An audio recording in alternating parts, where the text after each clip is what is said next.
আচ্ছা নবী কি কারো ক্ষতি করছেন? তারপরে এরা কেন নবীরে মারার জন্য আসছে, এত কিছু এত ষড়যন্ত্র করতেছে? দাওয়াতের কারণে। কেন? দাওয়াতের কারণে।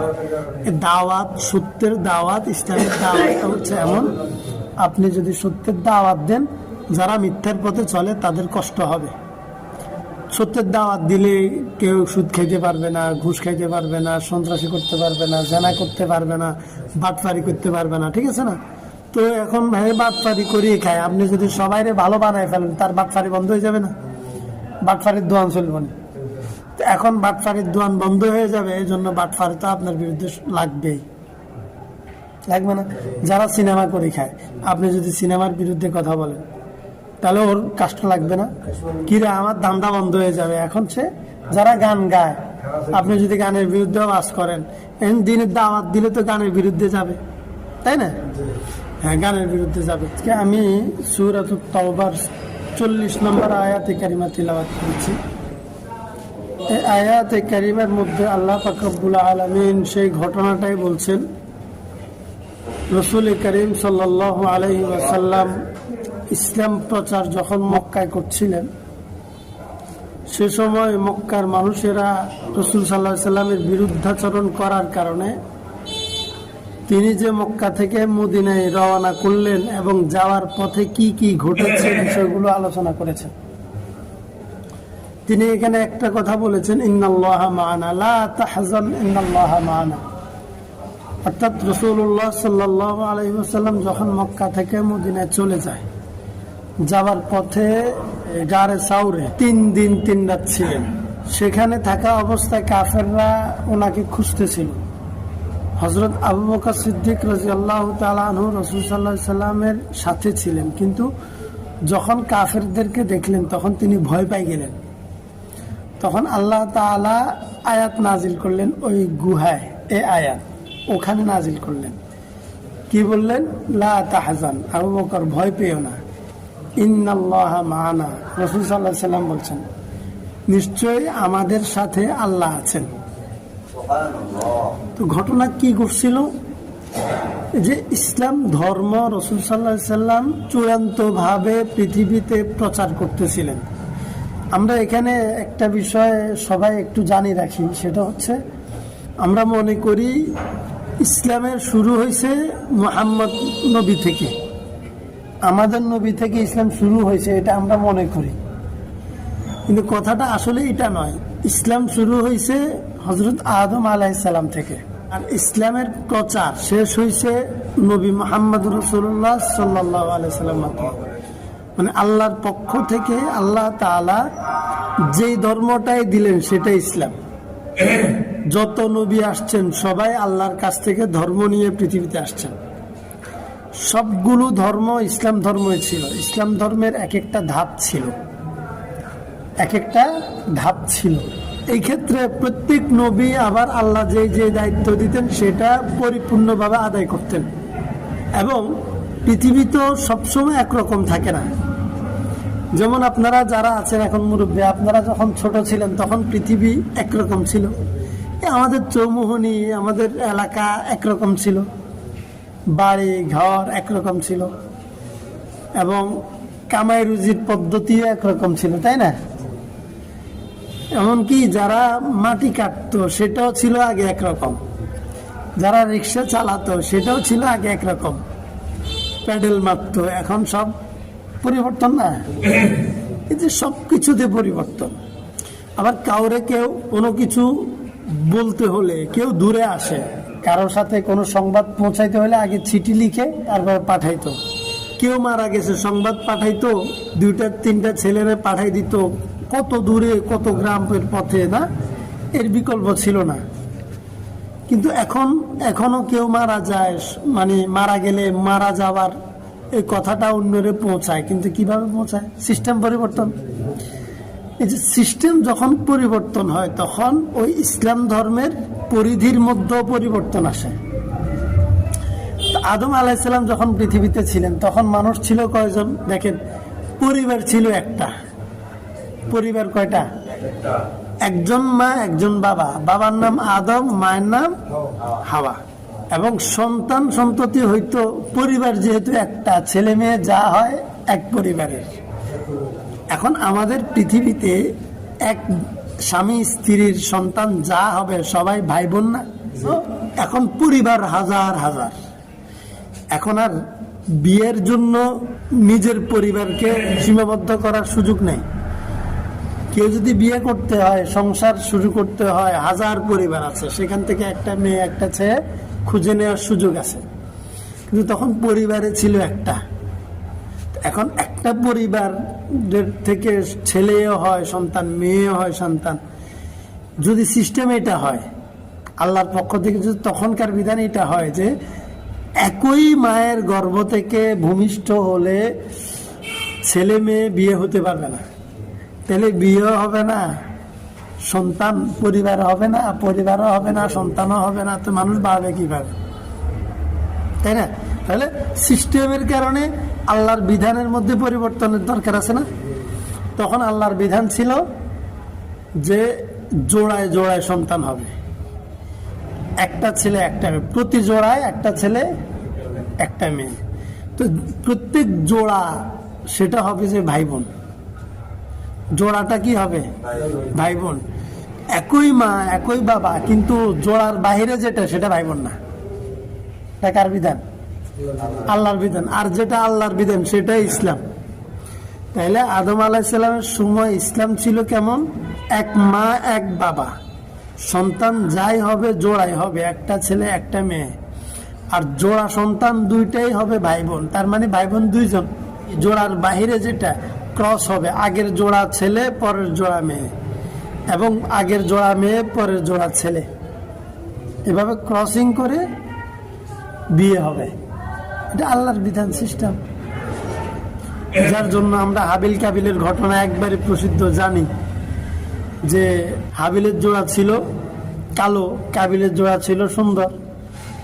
তো শয়তান বুদ্ধি দিল, তোমার জোড়া সুন্দর, ওরে কেন তুমি আরেকজনের ঘরে পাঠাই দিবা? তুমি সুন্দরটা নিয়ে একসাথে পৃথিবীতে একসাথে আসছো, তো সুন্দরটারে তুমি বিয়ে করো। আর আল্লাহর বিধান হচ্ছে না। ইসলামের বিধান কি? নিজের সাথে যেটা আসছে জোড়া, ওটারে বিয়ে করা যাবে না। কাবিল যেটা চাইছে সেটা ইসলাম বিরোধিতা ছিল। কি ছিল? ইসলাম বিরোধিতা। ইসলামের আইন সে মানতে পারবে না। আর হাবিল যেটা চাইছে সেটা ছিল ইসলামের পক্ষে। হাবিল বলে যে ঠিক আছে, আল্লাহ তার কোরবানি কবুল করবে যে আল্লাহকে ভয় পায়, যে আল্লাহর কথা মানে, তার কথা। হাবিলের কোরবানি আল্লাহ কবুল করছে কেন? হাবিল আল্লাহর কথা মানছে, আল্লাহর বিধান মানছে, ব্যাস, এটাই সিম্পল কথা। তাহলে আদম আলাইহিস সালামের সময় ইসলামের বিধান ছিল না। কিন্তু এরপরে যখন এই যে ছেলেগুলো বিয়ে করার পরে ওদেরও আবার সন্তান হলো, তখন পরিবার বাড়লো না? প্রথমে ছিল একটা পরিবার, এরপরে এরা বিয়ে করলে পরিবার বাড়লো। এখন আর ওই এক মায়ের সন্তানকে দুই জোড়া করে আর বিয়ে দেওয়ার দরকার আছে? এখন আবার নতুন করে বিধান দেওয়ার দরকার আছে না? এই যে সিস্টেমে আল্লাহ পৃথিবীকে সাজাবে, এটা আল্লাহর পরিকল্পনা। কি পরিকল্পনা? আল্লাহ তাআলার জন্য সূরা দোকানের মধ্যে বলছে, ওয়ামা খালাকনাস সামাওয়াতি ওয়াল আরদা ওয়ামা বাইনাহুমা লাইবিন। আসমান জমিনে যা কিছু আছে, যা কিছু আল্লাহ সৃষ্টি করছেন, বানিয়েছেন, এটা কোনো খেলা না। মানে খেলা মানে কি? উদ্দেশ্যহীন। আল্লাহ সবকিছু বিশেষ উদ্দেশ্য নিয়ে বানিয়েছেন, এবং আল্লাহ এটা প্ল্যান করে সাজিয়েছেন। প্ল্যান, কারণ পৃথিবীতে পাঠাতে হলে তো একসাথে অনেকগুলো মানুষ পাঠাই দিবেন, এটা আল্লাহ প্ল্যান করেন না। আল্লাহর প্ল্যান হয়েছে একজন দুইজন করে আস্তে আস্তে বাড়াবেন। তো এখন বাড়তে বাড়তে আদম আলাইহিস সালামের পরে নবী আসছে, নূহ আলাইহিস সালাম, এরপরে বিভিন্ন নবী, ইব্রাহিম আলাইহিস সালাম, হুদা আলাইহিস সালাম, সালেহ আলাইহিস সালাম, ইয়াকুব আলাইহিস সালাম, মুসা আলাইহিস সালাম, ঈসা আলাইহিস সালাম, একবারে সর্বশেষে মুহাম্মদুর রাসূলুল্লাহ সাল্লাল্লাহু আলাইহি ওয়াসাল্লাম। এই যে মানুষ আসে, পৃথিবীর মধ্যে পরিবর্তন আসে, তো মানুষের জীবনের মধ্যে পরিবর্তন আসে। তখন আল্লাহ তাআলা আরেকজন নবীকে ওই মানুষের জীবনের মতো করে উপযুক্ত করে আবার বিধান পরিবর্তন করে দেন। কিন্তু প্রতিটা বিধান কি? ইসলাম। প্রতিটা বিধান কি? যখন আল্লাহ নতুন একটা আপডেট পাঠান, আপডেট, তখন আগেরটা তখন আর গ্রহণ করা যায় না। করতে করতে ঈসা আলাইসাল্লাম আসার পরে যখন আল্লাহ তাআলা ঈসা আলাইসাল্লামরা আসমানে নিয়ে গেলেন, ঈসা আলাইসাল্লামের ধর্ম চলছিল। এখন আর মানুষকে ধর্মের কথা বলার মতো কেউ নেই। মানুষ যে যার মতো চলতে চলতে চলতে চলতে মন মতো চলতে চলতে তো মানুষ এলোমেলো হয়ে গেছে। মন মতো চললে এলোমেলো কেন হয়? এখানে একটা বিষয় খেয়াল করেন, গোছাই নেওয়ার মতো নবী নাই, আর এলোমেলো করে দেওয়ার মতো বিশৃঙ্খলা সৃষ্টি করার জন্য তো শয়তান আছে। শয়তান যে আদম আলাইসাল্লামের যুগে যে পৃথিবীতে আসছে সে তো আছে। ঈসা আলাইসাল্লাম যে আল্লাহ আসমানে নিয়ে গেছে, কোন নবী পৃথিবীতে নাই। তখন যে মানুষ আছে, মানুষের সাথে শয়তানটাও তো আছে। তাহলে নবী নাই, এদেরকে যে বুঝাবে শিখাবে, কিন্তু এদেরকে যে এলোমেলো করে দিবে শয়তান আছে। যার জন্য শয়তানের দাওয়াতে মানুষ এলোমেলো হয়ে একবারই ইসলাম থেকে বের হয়ে নিজের মন গড়া মূর্তি বানিয়ে মারামারি কাটাকাটি সুদি কারবারে সব করে পৃথিবীকে অশান্তি করে ফেলছে। একবার চূড়ান্ত ভাবে আল্লাহ নবীকে পাঠাইছেন আরবে। তখন আমাদের নবীকে, যখন আমাদের নবীকে পাঠাইছেন তখন পৃথিবী কি সুন্দর ছিল? এলোমেলো ছিল, এলোমেলো। এখন নবী এসে যে বলবেন যে তোমরা আল্লাহকে মানো, আল্লাহকে এক স্বীকার করো, তোমাদের বাপ দাদা তোমাদেরকে যে মূর্তি পূজা শিখাইছে এটা বাদ দাও, তোমরা যে সুদী অর্থনীতি ব্যবস্থা গ্রহণ করছো এটা বাদ দাও, তোমরা যে অন্যায় আচরণ করো, বেপর্দা চলো, হ্যাঁ, কথায় কথায় মারামারি করো, সাধারণ মানুষদেরকে উপর নির্যাতন করো, এটা তোমরা ছেড়ে দাও। তোমরা যে নারীদেরকে অধিকার দাও না, নারীদের মাসে একটা সমস্যা হইলেও তোমরা ওরে ঘোড়ার সাথে, ঘোড়ার রাস্তা বলে বেঁধে রাখো, পশু পাখির সাথে বেঁধে রাখো, নারীদেরকে তোমরা সম্মানই দাও না। আবার কারো মেয়ে সন্তান হইলে অনেক পরিবার আছে মেয়ে সন্তানকে জবাই মানে মাটির নিচে পুঁতে ফেলে। এই যে বিষয়গুলো নবী এখন মানা করা শুরু করছে।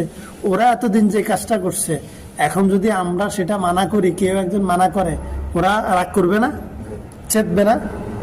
এখন ওরা নবীর উপর চেতে গেছেন। চেতে নবীকে মারে, হুমকি দেয়। কি করে দেখেন, ঘটনা দেখেন কি করে। নবী এই মক্কা শরীফের বাইতুল্লাহ কাবা ঘর যেটা, ওখানে যখন গেলেন, ওরা বলে যে তুমি নাকি বলতেছ আমাদের মূর্তি এগুলাকে খারাপ বলতেছ, মিথ্যা বলতেছ, এগুলা বাদ দিতে বলতেছ, কি বলো তুমি? বলে হ্যাঁ, আমি সবাইকে দাওয়াত দিচ্ছি আল্লাহ এক, আল্লাহর সাথে কাউকে শরীক করা যাবে না, লা ইলাহা ইল্লাল্লাহ, আমি এই দাওয়াত দিতেছি। এবং আপনারা যে পদ্ধতিতে ইবাদত করেন, বাইতুল্লাহ তাওয়াফ করেন, মূর্তি পূজা করেন, এটা ভুল পদ্ধতি, আল্লাহ এটা করলে রাগ করবে। যখন এটা বলে তখন নবীর উপর ওরা চড়াও হয়েছে, নবীকে মারতে শুরু করছে। নাউযুবিল্লাহ, মারতে মারতে মারতে মারতে রক্তাক্ত করে ফেলছে। আবু বকর সিদ্দিক রাদিয়াল্লাহু তাআলা আসছে, তাড়াতাড়ি এসে নবীকে বাঁচাইছে, মানে মেরেই ফেলবে, নবীকে বাঁচাইছে। কিন্তু তখন একরকম অজ্ঞান হয়ে গেছে নবী, এরকম মারছে। তখন বাঁচে বলে যে সে এক আল্লাহকে ডাকে, আল্লাহর পথে ডাকে, আল্লাহকে আল্লাহ মানে, এই জন্য তোমরা ওকে মারবা? বলে এটা কেমন কথা? সে একটা সত্য কথা বলে, এই জন্য তোমরা তাকে মেরে ফেলবা? এটা তো হয় না, এটা তো সভ্য সমাজের কাজ না। তো সভ্য সমাজের কাজ হবে কোথায়? সমাজ এটা তো অসভ্য হয়ে গেছে, অসভ্য সমাজের সভ্য বানাইতে হবে। এই যে নবী, এরপরে আবার নবীজি সাল্লাল্লাহু আলাইহি সাল্লাম বাইতুল্লাহ গেছে, আবু জাহেল্লা দুইটা আসছে, আয়েশা একটা চাদর নিছে, চাদর নিয়ে নবীর গলার মধ্যে এভাবে পেঁচাইছে, পেঁচাইয়া এভাবে পিছন দিক থেকে দুই দিক থেকে টেনে, টানলে ফাঁস পড়বে না, এভাবে নবীজিরে মারার চেষ্টা করছে। নবীর জিব্বা টিব্বা বের হয়ে অবস্থা না, নিঃশ্বাস বন্ধ হয়ে মরে যাইতেছে, নবী মেরে ফেলতেছে। কারণ শয়তান এতদিন যেটা করছে, এখন নবীর কারণে তো সেটা আর পারবে না, শয়তানের রাগ হবে না। এই শয়তান লাগছে নবীর পিছনে, এই শয়তানের বাচ্চা মিনাল জিন্নাতি ওয়ান নাস, এই যে খারাপ মানুষ যেগুলা, স্বভাব যেগুলা, এগুলারে লাগাই দিছে নবীর পিছনে। এরা নবীরে যত নির্যাতন করতে পারে করতে শুরু করছে। এক পর্যায়ে তারা না পারতে সিদ্ধান্ত দিছে নবীকে রাত্রে হত্যা করবে। নাউজুবিল্লাহ মেরেই ফেলবে সবাই মিলে। তখন এর আগে তারা সিদ্ধান্ত নিয়েছে, সবাই ঘোষণা করছে, লা তাসমাউ লিহাযাল কুরআন ওয়ালগাউ ফীহি লাআল্লাকুম তাগলিবুন। মুহাম্মদ যদি কোথাও কোরআন তেলাওয়াত করে তখন তোমরা মুহাম্মদের আশপাশে হট্টগোল শুরু করে দিও, গান বাদ্য এটা বাজানো শুরু করে দিও জোরে জোরে। তাহলে গান বাদ্য জোরে জোরে বাজাইলে আর ওই মুহাম্মদ যে তেলাওয়াত করে এটা কেউ শুনবে না, কেউ না শুনলে তো আর দাওয়াত প্রচার হবে না, দাওয়াত পৌঁছবে না। দেখেন কি ষড়যন্ত্র করে। এই যে তাবলীগের বিরুদ্ধে ষড়যন্ত্র, ভেঙে ফেলছে, টুকরা টুকরা করে ফেলছে, এই যে এগুলা কিন্তু শয়তানে করে। শয়তান ইহুদিদেরকে দিয়ে করায়, খ্রিস্টানদেরকে দিয়ে করায়, মুশরিকদেরকে দিয়ে করায়। শয়তান কিন্তু এগুলা, শয়তান তার কাজ, সে কখনো অলস না, আমরা না অলস। এরপরে নবীকে মারার জন্য ওরা সান্না দোয়াতে বসে সিদ্ধান্ত নিছে, প্রত্যেক কবিলা মানে প্রত্যেক সমাজের বংশের একটা একটা যুবক থাকবে, সবাই একসাথে হইয়া নবীরে একসাথে হত্যা করবে। তাইলে কারো উপর কেউ দোষ দিতে পারবে না, সবাই মিলে। হ্যাঁ, সবাই অপরাধী হইলে, আসামি হইলে সবার পক্ষে সবাই থাকবে। হ্যাঁ, সবাই আসামি হইলে সবাই একসাথে থাকবে। এ হচ্ছে তাদের পরিকল্পনা, এবং তাদেরকে এই পরিকল্পনা সহযোগিতা করছে সরাসরি শয়তান। শয়তান বুড়া মানুষের সুরত ধরে এসে দারুণা দোয়াতে আসি বুদ্ধি দিছে, তোমরা এভাবে করো, না হয় হবে না, মেরেই ফেলো, নাউজুবিল্লাহ। তো রাসূল সাল্লাল্লাহু আলাইহি সাল্লাম রাতে ঘুমাইছে, ওরা আইসা ঘরের চারপাশে যখন রাত্রে ঘেরাও দিছে, আল্লাহ জিবরিল আলাইহিস সালামকে পাঠাই বলে যে নবীরে উঠাই দাও, এখনই মদিনায় চলে যেতে বলো। নবীরে উঠাইছে, বাহির হয়ে দেখে যে চারপাশে মানুষ দাঁড়ায় রয়েছে তলোয়ার নিয়ে। সকাল হইলে নবী ঘর থেকে বের হইলে সবাই একসাথে ধরে মারি ফেলবে। তো আল্লাহ নবীকে বলে যে এক কাজ করেন, এক মুঠ বালু নেন। আরবের তো বালুর এলাকা, আমাদের এদিকে এনে মাটি, ওইদিকে তো সব বালু। এক মুঠ বালু নিয়ে আপনি পড়েন, وجعلنا من بين أيديهم سدا ومن خلفهم سدا فأغشيناهم فهم لا يبصرون। এটা পড়ে ফু দিয়ে এটা ফেলে মেরে দেন ওদের দিকে। সূরা ইয়াসিনের আয়াতটা পড়ে যখন ফু দিয়ে এভাবে মেরে দিছে, আর আল্লাহ কুদরতি ভাবে কি করছে, বাতাসে বলছে যে বালু যতগুলো আছে সবগুলারে তুমি, যত মানুষ আছে সবগুলার চোখে নিয়ে ঢুকাই দাও, একটা চোখে যেন বাদ না যায়। তখন ওই বালু নিয়ে একবারই এভাবে মারছে, বাতাসে কি করছে, বালু এগুলারে নিয়ে উড়াইতে যতগুলা ছিল সবগুলার চোখে ঢুকেছে। সুবহানাল্লাহ, সবগুলার চোখে ঢুকছে। একক বালু ঢুকলে বলে যে নবী আলগা চলে যান। নবীজি ওদের পাশ দিয়ে হাঁটি বাইরে গেছে। সুবহানাল্লাহ, বাইরে আবু বকর সিদ্দিক রে বলছে, আবু বকর আসো।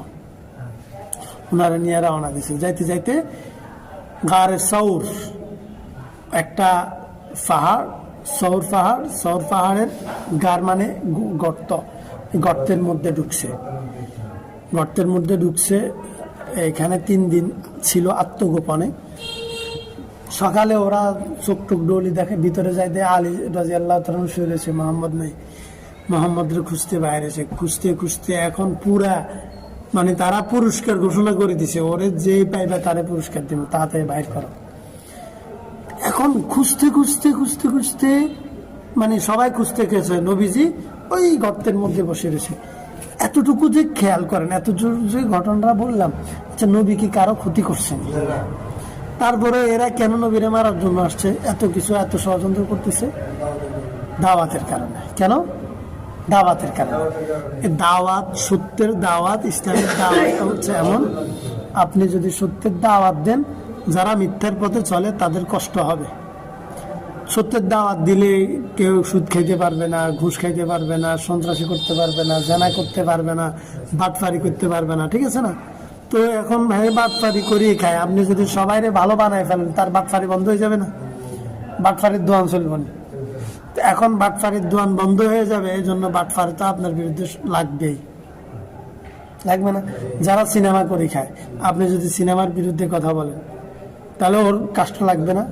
কিরে আমার ধান্দা বন্ধ হয়ে যাবে। এখন সে যারা গান গায়, আপনি যদি গানের বিরুদ্ধে আওয়াজ করেন, এখন দিনের দাওয়াত দিলে তো গানের বিরুদ্ধে যাবে, তাই না? হ্যাঁ, গানের বিরুদ্ধে যাবে। এখন আল গানা ও রুকিয়াতুজ জিনা, হাদিসের মধ্যে আছে গান হচ্ছে জেনার মন্ত্র। কি জেনার মন্ত্র, এই যে 31st নাইট আগামীকালকে রাত, মানে 31 রাত, মানে বছর শেষ ডিসেম্বরের 31তম রাত 12টা শেষ হলে 12টা 1 মিনিটে শুরু হইব যে 2025 সাল। এই রাত, আচ্ছা বছর শেষ হলে এত ফুর্তি করার এটা কাম কি? কোনো কাম নাই। কিন্তু এক শ্রেণী আছে এই ফুর্তি করবে, আরে কেন ফুর্তি করে? এই ফুর্তির উদ্দেশ্যে যে কিছু গান হবে, নাচ হবে, অন্ধকারে ছেলে মেয়ে বন্ধু বান্ধবী একসাথে হইয়া কত ফুষ্টি নষ্টি, কত নষ্টামি, কত লুচ্চামি, কত বান্দ্রামি সব করবে না এখানে। এই যে লুচ্চামি আর বান্দ্রামি করবে 31st নাইটে, বহু ছেলে ফেলে এখন থেকে তারা প্রস্তুতি নিতেছে, বান্ধবী কোনটারে কোথায় নেবে, কোনটারে কেমনে ধোকা দিয়া নষ্ট করবে, তার কুবুদ্ধি কুনিয়ত খারাপ নিয়ত বাস্তবায়ন করবে। এখন আপনি যদি এটার বিরুদ্ধে কন, তার যে খারাপ নিয়ত আছে এটার বিরুদ্ধে যাবে না, তো সে কি আপনার পক্ষে বলবে? সে তো বলবে না। এই যে বিষয়টা, এদের নষ্টামি ভ্রষ্টামি সব বন্ধ হয়ে যাবে। এই জন্য ওরা মানুষদেরকে ভালো হইতে দেয় না, ভালো হইতে দিবে না। এই যে পর্দার কথা বললে ওরা বলে যে পর্দা করে নারীদের, আসলে পর্দা করলে নারীর চেহারা দেখা যায় না, দেখা যায় না। এখন একটা মেয়ে, সুন্দর মেয়ে যদি হাঁটি যায় হিজাব টিজাব পরে, চেহারা দেখা যায় না। এই লুচ্চে ছেলেগুলা বলিস মেয়েটার চেহারা কেমনে দেখুন, মেয়েটা রাস্তার পাশে বসে বসে এরা। এখন এদের পরিকল্পনা মেয়েটা কেমনে মুখ খোলা যায়, মুখ খুলেও চেহারা চাইবে, এরপরে মুখ খোলার পরে এর সাথে বন্ধুত্ব করবে পছন্দ হইলে, এরপরে তার টার্গেট বন্ধুত্ব করে এরপরে আস্তে আস্তে বেড়াবে, আস্তে আস্তে তাদের এটাই তো চলে, এটাই তো না হয় আর কাম কি? বিয়ের আগে প্রেমের কাম কি? লুচ্চামি আর বদমাইশি ছাড়া এটাই জীবন, এটাই।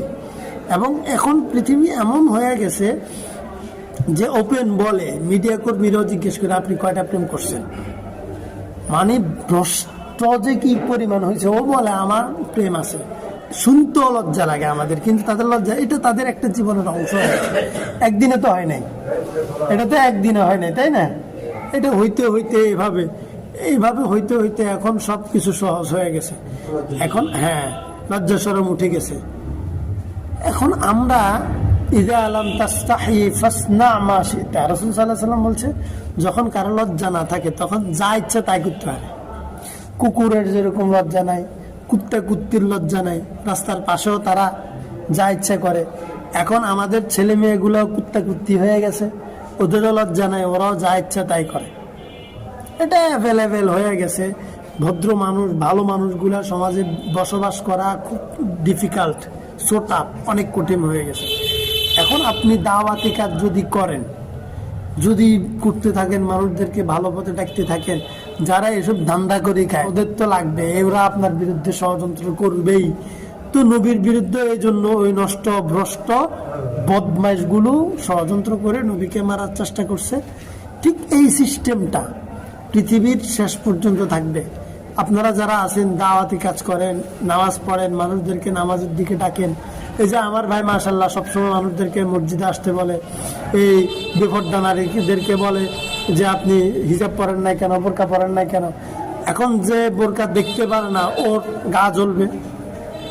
একজন মানুষ কাস্টমারের কাছে বিক্রি করতেছে, নামাজের কথা বললে ও বলবে আমি নামাজে গেলে আমার এখন কাস্টমার চলে যাবে। ও স্বার্থ, ও দুনিয়াটারে স্বার্থ মনে করছে। হ্যাঁ, তো এই জন্য আপনার বিরুদ্ধে লাগবে। আমাদের নবীর চেয়ে ভালো মানুষ ছিল না, কিন্তু আল্লাহ তাআলা আমাদেরকে দেখাই দিয়েছেন এত ভালো মানুষের বিরুদ্ধে, যার জন্য পৃথিবীকে আল্লাহ দয়া ব্যবস্থা করছেন পৃথিবীকে, যার মাধ্যমে ওয়া মা আরসালনাকা ইল্লা রাহমাতাল লিল আলামিন। সেই নবীকেই তোমরা মারার জন্য ষড়যন্ত্র করতেছো বারবার। তো তাহলে আমরা যারা সেই নবীর অনুসারী হব, আমাদের জন্য কিন্তু এটা অনস্বীকার্য। এই জন্য আল্লাহ তাআলা বলছে মুহাম্মাদুর রাসূলুল্লাহি ওয়াল্লাযীনা মাআহু আশিদ্দাউ আলাল কুফফার রুহামাউ বাইনাহুম। মুহাম্মাদুর রাসূল এবং তার সঙ্গী সাথী অনুসারী যারা আছে তাদের শত্রু আছে। তাদের কি আছে?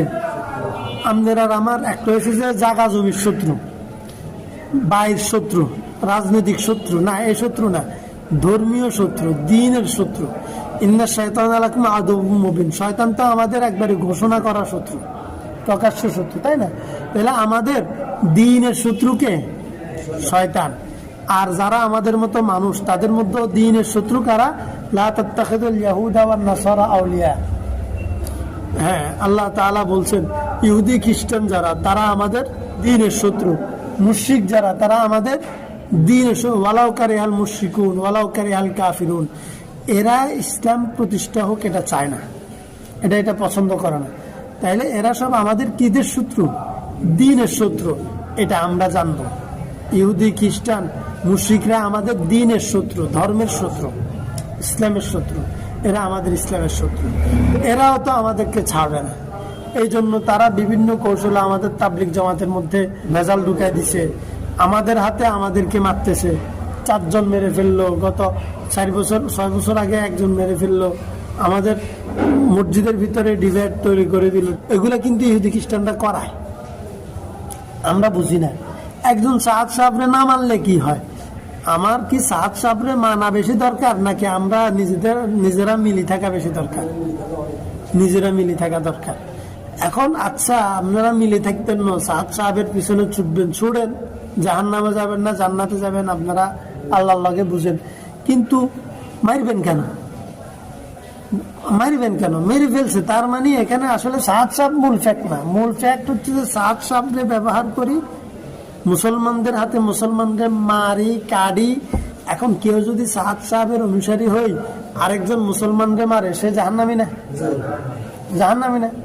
এখন তারা তো চায় আমি কি সাহাদ সাহেবের পক্ষে নাকি আমি আলমী শুরার পক্ষে। এটা তো তাদের মাকসাদ না। তাদের মাকসাদ আমাকে যে কোনো পক্ষে, যেভাবে হোক বেঈমান বানাবে, কাফের বানাবে, আমাকে যে কোনো ভাবে জাহান্নামে নেবে। এটাই তো তাদের মাকসাদ। তাহলে যাদেরকে দিয়া মুসলমানদেরকে মারাইছে তারা ইমান চলে গেছে। কারণ রাসূল সাল্লাল্লাহু আলাইহি ওয়াসাল্লাম বলছেন যে অন্যায়ভাবে কোনো মুসলমানকে মারা, হত্যা করা কুফরি। যারা হত্যার কাজ করবে তাদের ইমান থাকবে না, তারা জাহান্নামে যাবে। শয়তান এবং ইহুদি খ্রিস্টানদের টার্গেট তো আমাদেরকে জাহান্নামে নেয়া। এখন এই জন্য আমাদের জায়গায় আমরা এভাবে সতর্ক থাকা, যে আল্লাহ তাআলা এই জায়গাটা আমাদেরকে বুঝাচ্ছেন। যখন নবীর সাথে এভাবে অন্যায় আচরণ হয়েছে, নবী চলে গেছে, আবু বকর এবং নবীজি 2 জন একসাথে গুহার মধ্যে, আর শত্রুরা খুঁজতে খুঁজতে খুঁজতে খুঁজতে একবার গুহার গোড়ায় চলে আসছে, কিন্তু ওনাকে পায় নাই। কেন পায় নাই? আল্লাহ বলে যে দ্বীন মানে আমার ধর্ম। তাহলে যারা দ্বীনের কাজ করে তারা কার কাজ করে? তাহলে আল্লাহর কাজ যদি কেউ ইখলাসের সাথে করে, আল্লাহ যা করে তার কামিয়াবের জন্য করে। আল্লাহ যা করে আমার কামিয়াবের জন্য করবে, আমাকে আল্লাহ দেওয়ার জন্য করবে। আমি তাহলে আল্লাহ আমাকে সাহায্য করবেন। আল্লাহ লা তাহজান ইন্নাল্লাহ মা'ানা। তো আমরাও যদি দ্বীনের কাজ করি, আমাদের শত্রু থাকবে, কিন্তু আমাদের মনের একটা শান্তি, শত্রুর ভয় যতটুকু আছে তার চেয়ে বড় শান্তি হচ্ছে ইন্নাল্লাহ মা'ানা, আমাদের সাথে আল্লাহ আছেন। কি এই জন্য আমরা ভয় পাবো না। কোন ক্ষেত্রে ভয় পাবো না? দ্বীনের কাজ করতে। ঠিক আছে, আপনি যে সবাইকে বলেন নামাজের দাওয়াত দেন, তাফসীরের দাওয়াত দেন, বেপর্দা মহিলাদেরকে পর্দা করতে বলেন, এটা যদি কেউ মনে কষ্ট নেয়, আমাদের ভয় নাই। কেন নাই বলেন? আল্লাহ আমাদের সাথে আছে। কেন নাই? আল্লাহর সাথে আছে। আপনার সাথে কে আছে? আল্লাহ আছে। বলেন আল্লাহ আছে। আপনার সাথে কে আছে? আল্লাহ আছে। হ্যাঁ, এই জন্য আমরা ভয় পাবো না। ঠিক আছে, এই দাওয়াতের কাজ করতে থাকবো ইনশাআল্লাহ। সুতরাং আল্লাহ সেদিন নবীকে এবং আবু বকর সিদ্দিক রাদিয়াল্লাহু তাআলা আনহুকে রক্ষা করছেন। এখানে 3 দিন ছিল। এরপরে কি হয়েছে দেখেন, একটু বলি দিয়ে শেষ করি, যেহেতু বলছে। এরপরে 3 দিন পরে যখন নবী চলে যেতেছে, নদীর পাড় দিয়া একটা ঘোড়া নিয়ে আসি, নবীকে দেখে ফেলছে।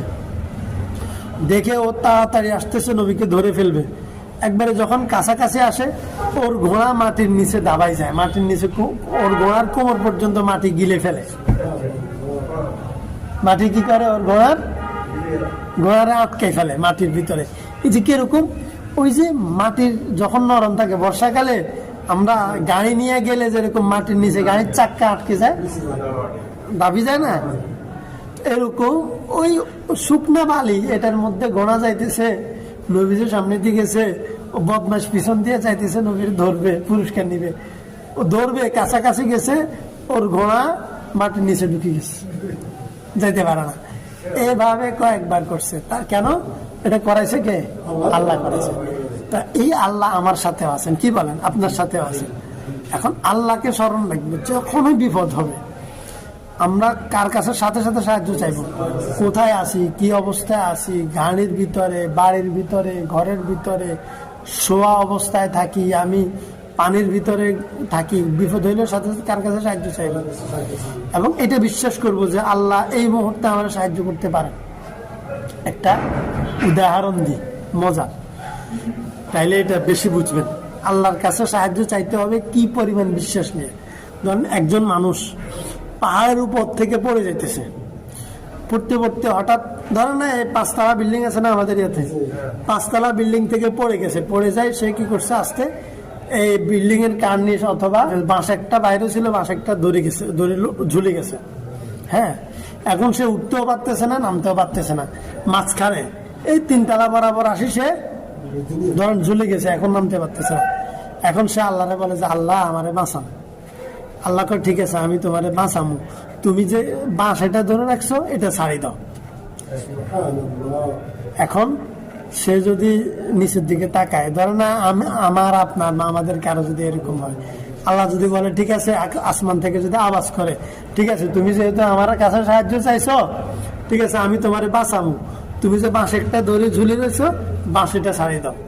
আচ্ছা বলেন তো আমরা ছাড়ামনি কেন, ছাড়বো না? এই মানে দুর্বলতা, মাশাআল্লাহ। কি রে আল্লাহ কয়, এখন আল্লাহ কয় যে কি, তুই মাসিকে তুমি যদি মাছটা ছেড়ে দাও, আমি কি তোমার বাঁচাইতে পারব না?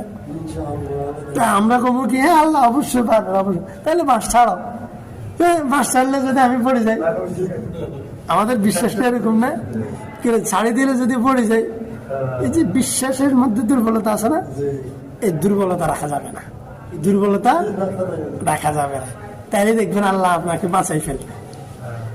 আর যদি সন্দেহ থাকে, আল্লাহর কাছেও সাহায্য চাইলাম, বিশ্বাসও হয় আল্লাহ বাঁচাইতে পারবে, আবার ভয়ও লাগে, ছাই দিলে যদি পড়ে হাড্ডি কুন্ডি সব গুঁড়া হয়, তাইলে এই যে বিষয়টা, সংশয়, সন্দেহ, আল্লাহর প্রতি বিশ্বাসটা দুর্বল রাখা যাবে না, ঠিক আছে, এটাকে শক্ত রাখতে হবে। ইনশাআল্লাহ আল্লাহ আমাদেরকে সাহায্য করবে, মানে এই পরিমাণ বিশ্বাস নিয়ে আল্লাহর কাছে শেষ সাথে কাঁদব, যা দরকার পৃথিবীতে, যা দরকার আমার টাকা দরকার, তো আল্লাহরে বলবো, আল্লাহ টাকাও দিবে ইনশাআল্লাহ। রব্বানা আতিনা ফিদ দুনিয়া হাসানা, দুনিয়ার কল্যাণ যা দরকার সব আল্লাহ দিবে, ঠিক আছে। এই বিশ্বাস নিয়ে আল্লাহর কাছে চাইবো। আল্লাহর কাছে টাকা লাগলে টাকাও চাইবেন আল্লাহর কাছে, এটা মনে করিয়েন না যে আল্লাহর কাছে শুধু জান্নাত চাইবো, শুধু জান্নাত। আরে আমি আল্লাহর কাছে বিবি দরকার বিবি চাইবো, সন্তান দরকার সন্তান চাইবো, টাকা পয়সা দরকার টাকা পয়সা চাইবো, মেয়ের বিয়ে দেওয়া দরকার মেয়ের বিয়ের জন্য ভালো একটা ছেলে আল্লাহর কাছে চাইবো, মামলায় আটকে গেছি চেষ্টা করব, ঠিক আছে, চেষ্টা যেটা করবো ওইটার পাশাপাশি আল্লাহর কাছে চাইবো, আল্লাহ মামলাটা শুনে দেব, এই বিশ্বাস নিয়ে, এবং আল্লাহ আমার কথা শুনবেন, এই বিশ্বাস নিয়ে আপনি দোয়া করে দেখেন, যেই দোয়াই করবেন সেটাই কবুল হবে ইনশাআল্লাহ। ইনশাআল্লাহ লা তাহজান ইন্নাল্লাহ মা'ানা, ইনশাআল্লাহ আমাদের সাথে কে আছেন? এই বিশ্বাস অন্তরে সবসময় রাখবেন। এই বিশ্বাস সবসময় কোথায় রাখবেন? আমার সাথে কে আছে? আমার সাথে কে আছে? আল্লাহ কবুল করেন, আমিন। ওয়া আখির দাওয়ানা আলহামদুলিল্লাহি রাব্বিল আলামিন।